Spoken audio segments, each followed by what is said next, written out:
प्रशासन पकड़तई जेलवे के ताला हमरे से टूटतई गे। चाहे पिस्टल के गोली लगे जान रंगदारी में छूटतई गे। चाहे पिस्टल के गोली लगे जान रंगदारी में छूटतई गे।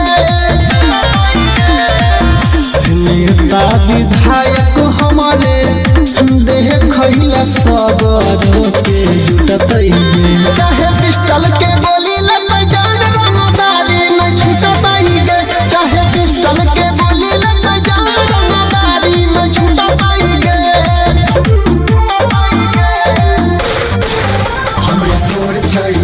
हमरे सोर चाहिए पता कर ली है खौफ चारों ओर चाहिए। हमरे सोर चाहिए पता कर ली है खौफ चारों ओर चाहिए।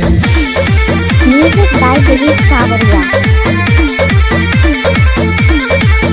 हमरा देखी अच्छा अच्छा हाफै छै नाम सुन के थर थर कापै छै। हमरा देखी अच्छा अच्छा हाफै छै नाम सुन के थर थर कापै छै। जे टकरे तई हमारा सब वही दिन अरथी कर उठतई गे। चाहे पिस्टल के गोली लगे जान रंगदारी में छूटतई गे। चाहे पिस्टल के गोली लगे जान रंगदारी में छूटतई गे।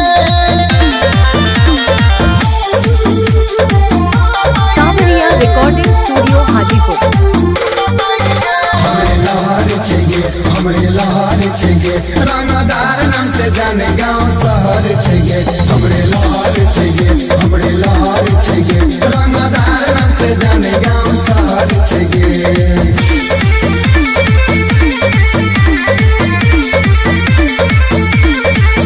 जब तक जिंदा रहबै तब तक राज करबै। रही रही गोली के आवाज करबै। जब तक जिंदा रहबै तब तक राज करबै। रही रही गोली के आवाज करबै। अमर आयुष सुनै नील कहियो याद नहीं उठतई गे। चाहे पिस्टल के